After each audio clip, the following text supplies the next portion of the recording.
Olá a todos, meu nome é Paulo Vinícius. Wellington, meu nome é Júlio, nós somos alunos da Universidade Federal de São João del Rei e como trabalho da disciplina de Ciência, Tecnologia e Sociedade, mencionado pelo professor Eduardo Sartes, vamos falar sobre o acidente ocorrido na usina hidrelétrica de Sayano-Shushenskaya, na Rússia. A hidrelétrica de Sayano-Shushenskaya está localizada no rio Yenisei, no sudeste da República da Cacaça, na Rússia, e é a maior da Rússia e a nona maior do mundo em capacidade de geração de energia, com o objetivo principal de alimentar a fábrica de alumínio russa. A planta opera 10 turbinas com capacidade de 640 megawatts cada. Sua construção ocorreu entre 1963 e 1985, e após o colapso da União Soviética, Sayano-Shushenskaya foi privatizada, passando por algumas empresas e pertencendo atualmente à Rushhydro. Desde sua construção, a usina já sofreu com algumas inundações, além de haver certas preocupações com relação à sua estabilidade por conta das enchentes causadas pelo degelo na primavera. Mas nesse vídeo iremos falar apenas de um acidente.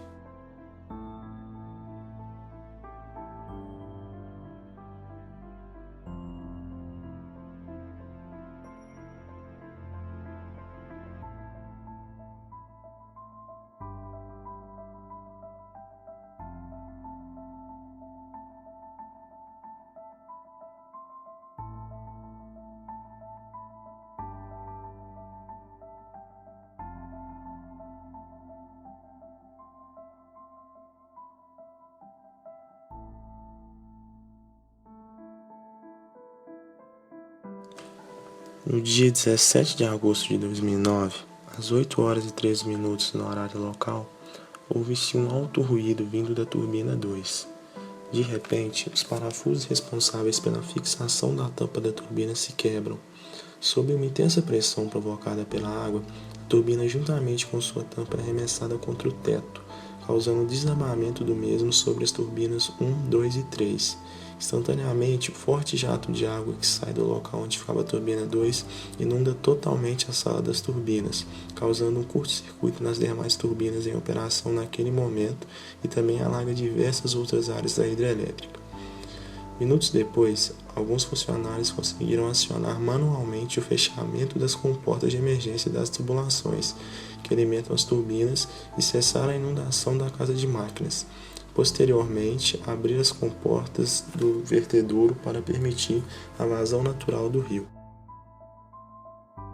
Após o acidente, equipes de resgate se mobilizaram para a procura de sobreviventes. Durante 2 semanas, 2.000 socorristas removeram aproximadamente 330 mil metros cúbicos de detritos e água e conseguiram resgatar 14 sobreviventes, mas infelizmente foi confirmada a morte de 75 pessoas.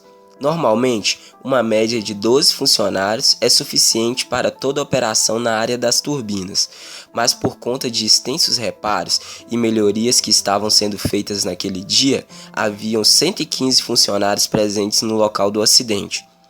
Também houve danos ambientais causados por conta de um transformador que foi danificado e liberou pelo menos 40 toneladas de óleo no rio Yenisei, o que ocasionou na morte de 400 toneladas de peixe em fazendas de criação rio abaixo. Além da turbina 2, as turbinas 7 e 9 também sofreram sérias avarias e foram destruídas enquanto o teto da sala de turbina caiu e causou danos adicionais às turbinas 1 e 3, com danos ligeiros nas turbinas 4, 5, 8 e 10. A turbina 6, que estava inoperante no momento do acidente por conta de reparos, recebeu apenas danos menores e foi a única das 10 turbinas da estação que não recebeu danos elétricos devido a curto-circuito dos transformadores. A inundação também causou a destruição dos transformadores 1 e 2 e alguns danos nos transformadores 3, 4 e 5. A sala de máquinas, incluindo o teto, também foi destruída. Após o acidente, a geração de energia elétrica da usina foi interrompida completamente. Outras plantas tiveram que fazer desvios de energia para as áreas residenciais alimentadas por Sayano-Shushenskaya, mas as fundições de alumínio foram completamente cortadas da rede elétrica, tendo que recorrerem a fontes alternativas de energia. No dia 4 de outubro de 2009, o relatório oficial sobre o acidente foi publicado no site do órgão responsável.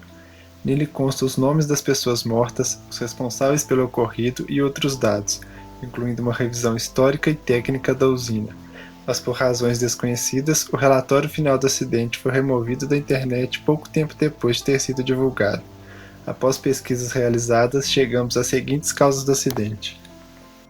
O relatório afirma que as principais causas da tragédia foram as vibrações da turbina número 2, que segundo o fabricante possuía uma vida útil de 30 anos e no dia do acidente ela possuía 29 anos e 10 meses de operação. Esse modelo de turbina possui uma zona muito estreita de controle de potência e há muito tempo já era conhecida dos funcionários da usina por conta de suas vibrações excessivas que, como mostra o gráfico, só vinham aumentando e por problemas desde sua instalação, como vazamentos em selos e vibrações em alguns rolamentos. No início de 2009, a turbina passou por algumas modernizações e reparos, dentre eles o trabalho de soldagem das pás da turbina para corrigir fendas e cavidades que apareceram durante os anos de operação, mas seu eixo não foi devidamente equilibrado após o processo, fazendo com que aumentasse ainda mais as vibrações. Mas por conta delas ainda estarem dentro do limite de tolerância, nenhuma tentativa de correção do problema foi feita. Em 16 de agosto de 2009, um incêndio ocorrido na hidrelétrica de Bratsk fez com que a mesma interrompesse seu fornecimento de energia, forçando a hidrelétrica de Sayano-Shuchinskaya a aumentar sua carga energética, o que fez com que a usina sofresse grandes e rápidas variações de carga.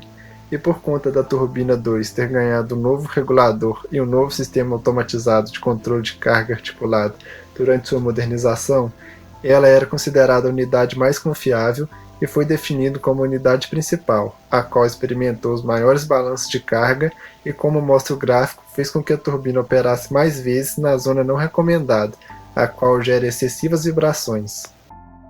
A tampa da turbina é fixada no chão por 80 parafusos de 8 cm de diâmetro cada, mas segundo o relatório, no momento do acidente faltavam pelo menos 6 porcas dos parafusos de fixação, e após o ocorrido, dos 49 parafusos recuperados, 41 possuíam rachaduras por fadiga, os quais foram os principais responsáveis pelo desprendimento da tampa da turbina de seu local de fixação. Após o acidente, o governo russo decidiu pagar uma compensação de 1 milhão de rublos para cada família de uma vítima fatal e 100 mil rublos para cada sobrevivente, enquanto as compensações da Rushydro para com as vítimas e seus familiares chegaram a 160 milhões de rublos no total.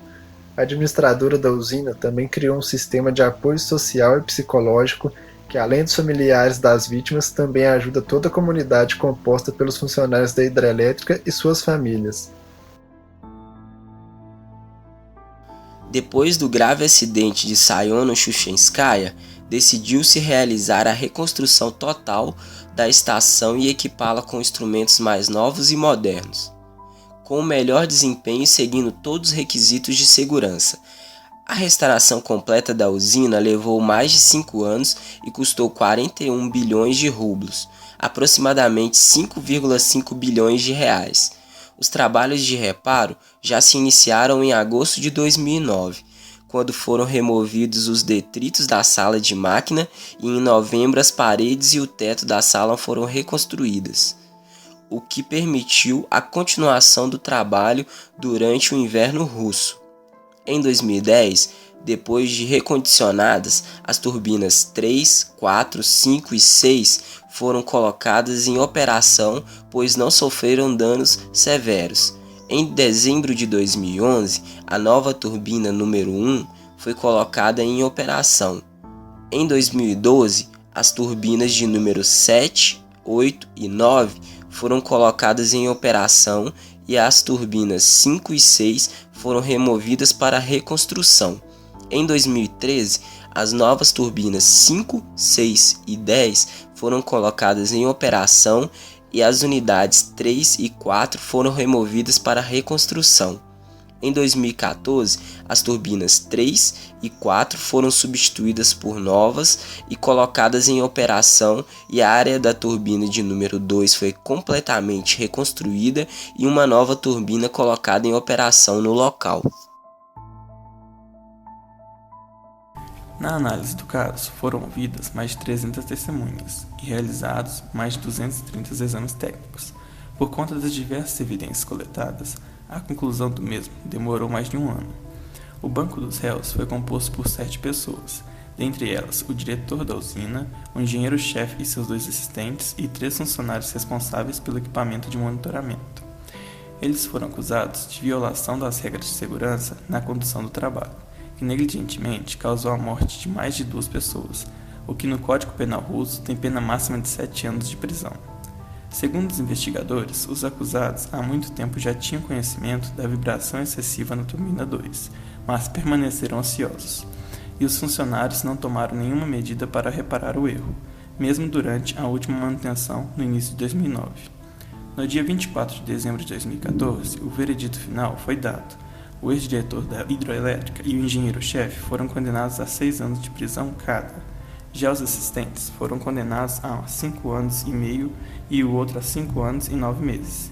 2 funcionários responsáveis pelo equipamento de monitoramento foram condenados a 4 anos e meio de prisão, enquanto o terceiro foi absolvido. Posteriormente, os 2 funcionários de monitoramento tiveram suas penas absolvidas. Após o levantamento de todos esses dados, é possível perceber que houveram diversos fatores que contribuíram para este trágico acidente, como a falta de responsabilidade do engenheiro e de toda a equipe de manutenção, uma vez que foi constatada uma irregularidade no equipamento. Deveria ter sido feita uma manutenção devida ou até mesmo a troca do equipamento que já possuía um extenso período de vida e desgaste. Apesar dos alertas sobre as vibrações, a única postura tomada foram as realizações de pequenos ajustes e consertos, ao invés da atitude mais cabível, que seria manutenção preventiva para evitar essa tragédia. Fora os erros da equipe de monitoramento e do engenheiro responsável pela manutenção, houve uma decisão totalmente equivocada, naquele momento, onde a hidrelétrica de Brest foi obrigada a fazer uma pausa em suas atividades devido a um incêndio, e a hidrelétrica de Sayano-Shishanskaya foi forçada a aumentar sua carga energética repentinamente, havendo uma brusca mudança em seu funcionamento, para que a mesma suprisse a falta energética da hidrelétrica de Brest. Todo o dano causado, tanto ambiental quanto para os familiares, é incontestável, porém foram tomadas medidas cabíveis à situação. Todas as famílias foram devidamente indenizadas de acordo com a decisão da Justiça, tanto pelo governo como pela empresa responsável, que também criou um programa de apoio psicológico e social para todos os envolvidos. Independente do que seja feito, a catástrofe já ocorreu e nada pode ser feito. Atitudes negligentes e posturas falhas como esta colocam vidas em risco e nos levam a repensar na postura que o engenheiro deve ter em frente a situações semelhantes.